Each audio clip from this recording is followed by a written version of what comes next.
Joining us right now is one of the very courageous women trying to fight that fight to ensure that we do have a solid electoral system. She is Sidney Powell, the lead attorney for the Trump campaign legal team.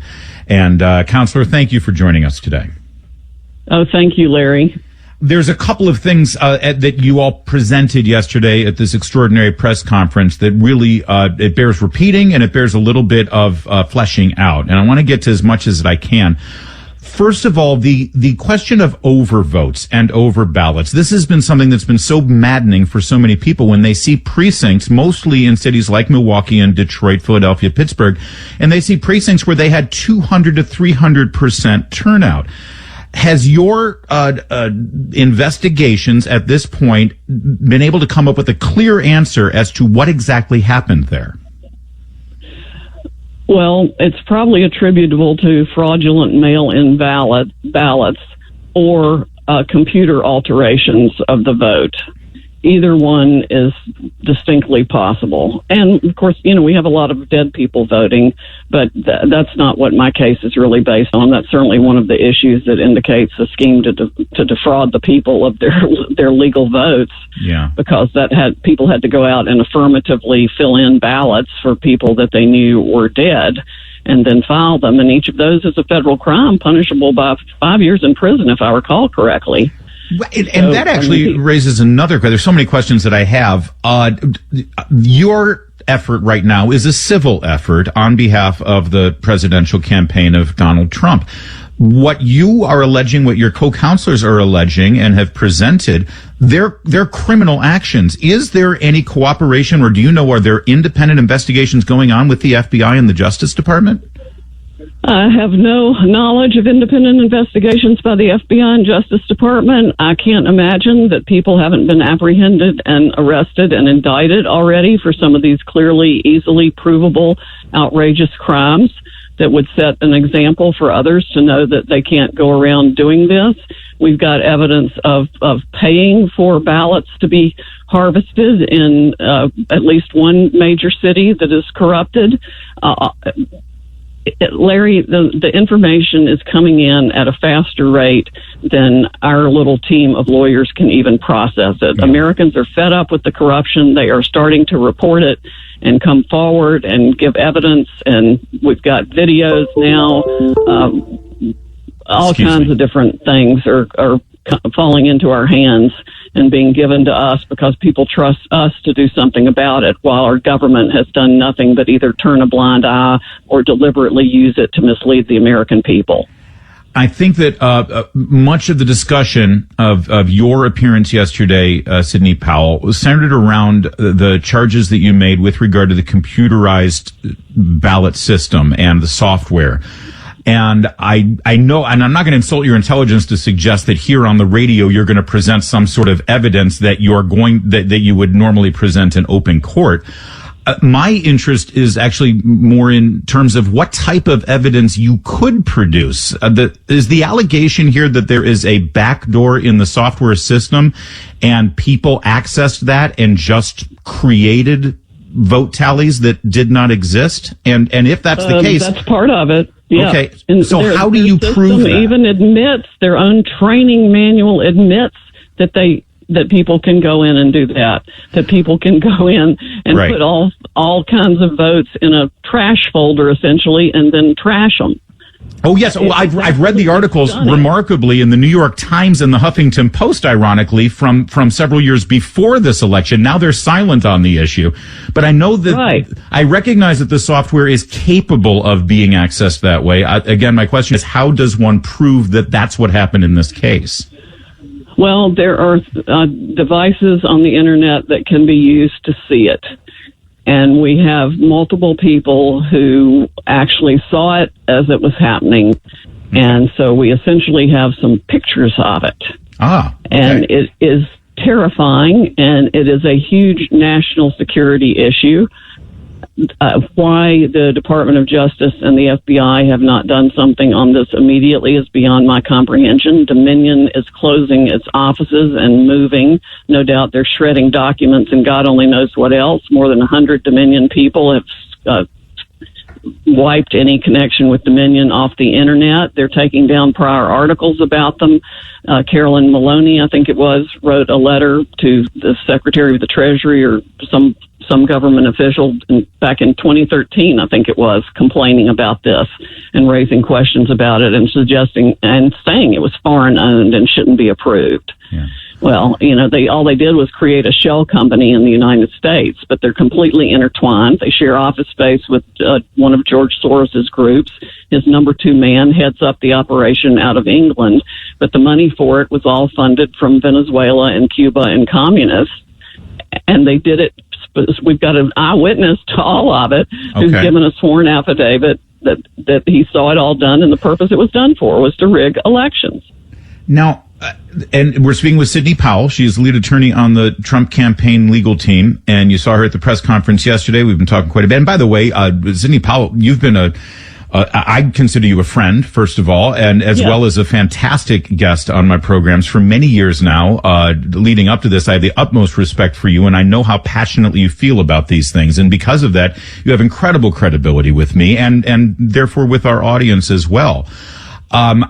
We do have questions with regard to the computer system and whether there is a paper backup. So in other words, if there is a access via the software where they can just manipulate and make votes appear, at some point there needs to be a ballot to back that up, just in case there is an audit process, right?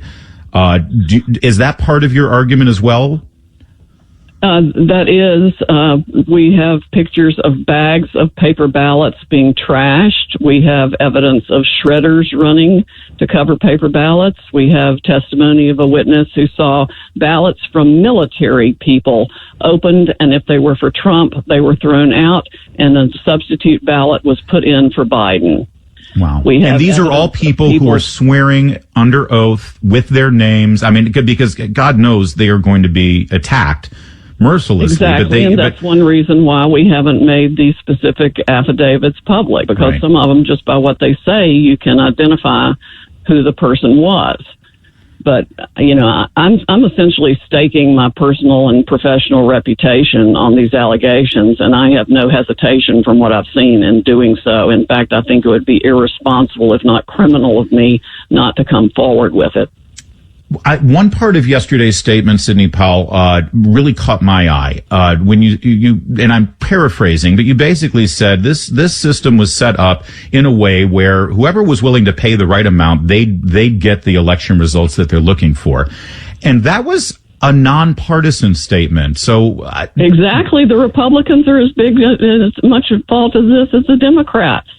There's no telling who we have elected, thought we elected, that we didn't elect at all, that bought the machinations in more ways than one to put themselves in office. And I guarantee it crosses party lines, because for some reason the Republicans have opposed any sort of investigation of these systems for the last several years. Previously it was the Democrats complaining about it. I'm hearing it. Carolyn Maloney, Amy Klobuchar, Senator Warren were all over it. But now it's the first time it's not the first time. Actually, I've got statistical massive data from the 2016 election in California that we haven't even had the resources to get crunched yet. But the person who did it told me that was used, the machine was used then to deprive Bernie Sanders of the election in California, that he would have won or might have won the California primary, and Hillary Clinton used it to screw him out of that. And these people even told Bernie about it, and instead of doing anything about it, he sold out. Wow. I don't know, by the way, I don't know if you've seen this news, but there was supposed to be a hearing in the state of Pennsylvania today with a representative from Dominion. They had volunteered to come in and answer questions from the state government committee overlooking these things. And at the last minute this morning, they backed out and decided that they didn't want to face the lawmakers in Pennsylvania. Have you heard about this?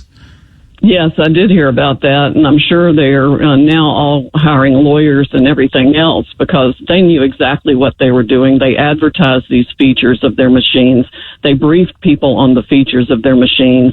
They paid kickbacks and benefits to the families of public officials who bought or got them their government contracts. I mean, this is a national and international cesspool of corruption. There's been some suggestion in the media. I don't blame you if you ignore the media, so I'll pass on some of the things that are being said. But there's some suggestion. Yes, I pay no attention to anything anybody's saying about me. There's some suggestion that's Dominion and the software company. It's not Select. I'm sorry. Help me out with the Smartmatic. Thank you. That they might sue you for the allegations you made yesterday, and I'm wondering what your response would be. I'm guessing you'd welcome that because that would bring on discovery of these things. Oh, yeah, I'd love to have full discovery because right now we're limited to what we can do in the election contest, and that doesn't include discovery. But, yeah, I'd love to have civil discovery of everything about Dominion and Smartmatic and Lord Malik Brown, the Soros guy, and the Venezuelan people that put this together and sold it all over the world, and Mr. Eric Coomers, who's on video saying he had the election rigged with a Black Lives Matter or Antifa group, bragging about how he'd had it fixed for Biden. Nobody had to worry about it. Yeah, give me civil discovery. I'll take that any day. I know you mentioned how hard your team is working, and people should know the vast majority of the lawyers that are working on this in the various states, and there's multiple efforts in multiple states, are volunteering their time. I know a couple of lawyers who have volunteered, and they went to the sound of the drums, and they've been up there with their pitches and their pitchforks and their torches. There is a timeline here, and there is a real major deadline coming up here constitutionally with regard to the Electoral College. Can you sort of lay out what you expect to happen over the course of the next 2 weeks? Well, I think over the next 2 weeks, we will get a fraud complaint filed that makes people's jaws hit the floor. I really think we can get at least the initial outline of the whole plan put together and documented by then. Evidence is going to continue to come in. What I remain just absolutely appalled about is the failure of the government to seize the Dominion machines in every state, every place. And it's not just the Dominion machines, Larry. The same DNA code of the corrupt system is in other voting machines around the country, too, owned by other companies. Whether they know it or not, I don't know, but I can't imagine they don't.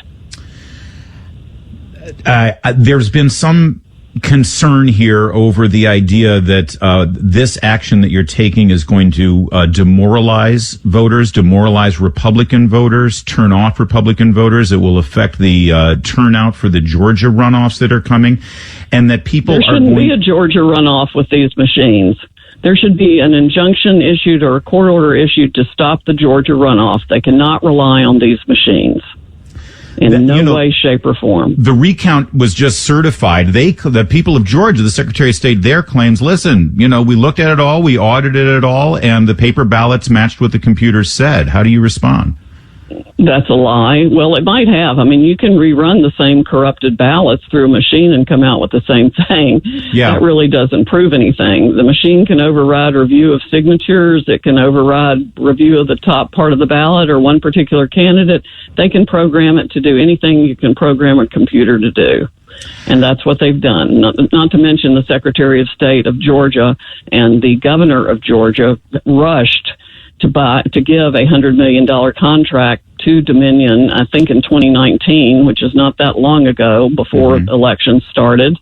And that was a $100 million system. We have one lawyer that has told me that they got essentially kickbacks and benefits for their families from doing that, not to mention what I would call election insurance, knowing that they would be elected or reelected in the process. And it's got to be criminally investigated. Yeah. Every bit of it in every state. There's one thing that we've got to have a ballot system that the American people can trust. We're supposed to be a republic. I agree. But the most terrifying thing about this, and you mentioned how frightening this was. You used those words yesterday, and it's appropriate because if we don't believe our vote counts, if we think that all of our work and all of our action and going to rallies and raising money and getting our neighbors together and going out and vote, and then it just doesn't matter anyway, then we're lost. We are lost as a republic, Sidney Powell. And that's why I know you're so passionate and I'm passionate about this as well. Yes. I'm curious about one thing, and again, I'm just trying to rationalize all of this in my head. If they're it's able, a lot to wrap your head around. Oh, I know. If they're able to access this software from the back door and manipulate the numbers, and then they produce the ballots later to sort of back up the software manipulation. If they can produce those ballots, why bother manipulating the software? You know what I mean? I mean, if they can just produce 100,000 ballots, can't they just do that and then scan them? They don't have to access the software. Do you know what I mean? Well, yeah, but to keep the voting going in real time the way that they've been doing it, they have to do it electronically. And the reason they shut the machines down was, what it was at 5 states that all of a sudden stopped counting. Right. It's never happened in the history of elections. I remember covering it live on the air, thinking, "Why is everything stopped? What's happening here in these states?" Exactly. Yeah. Well, what stopped was Trump voters essentially broke the algorithm. They'd already figured out the algorithm they thought they needed to make sure Biden won. And so they ran that probably across the country. I don't know that for sure. That's an educated supposition at this point. Okay. Because, they wanted to make sure he got the vote. But what happened was there were so many more Trump votes than the algorithm could compensate for that was already pre-programmed in there. They had to stop the machines for several hours to backfill the additional vote needed to push Biden over in those certain areas in the swing states. I also want to say Sidney Powell was a frequent guest on this program during the beginning parts of the Robert Mueller investigation. She knew most of the people involved in that. Everything she said about that investigation and the people involved was proven correct. When she took on the case of General Michael Flynn, everything she predicted and everything she said in the early stages of that case eventually came out once the Justice Department was finally compelled to produce. In fact, they still haven't produced all of the evidence in that case, have they, Sidney Powell? No, they haven't. No, they haven't. But you have been proven right that entire time. And I just want to say, I've been in contact with Sidney from this weekend. On Monday, I tried to get Sidney on the show, and she said to me, "I'm not going to be doing much media at all this week. We'll talk on Friday. On Friday, I'll be able to." And here you are on Friday. And I say that because I think it's fair for you to respond to what Tucker Carlson said last night. When I watched his monologue, I thought, well, wait a minute. I was texting with Sidney Powell, too. And as soon as she said, "I'm not doing media until Friday," I laid off and I waited until Friday. How do you respond to what you heard last night? Because it carries a lot of weight when Tucker Carlson goes on Fox News and says what he said. Well, he sent me I had been corresponding with him. I sent him one of the affidavits, one of the most important affidavits in response to his request. And then I got some very nasty, rude, condescending, and arrogant, and demeaning messages from him that I simply did not appreciate or have time to deal with. So I offered him another witness that I thought would be able to explain and answer his questions, and he still continued to insult me, and I just told him not to contact me any further. And right now, I assure you that when I have something else to say, it will not be on Tucker Carlson's show. Sidney Powell, thank you for joining us today. I know that you've got a lot of work to do, a mountain of work to do. By the way, I hear this a lot. If there are people who want to help your effort, what can they do?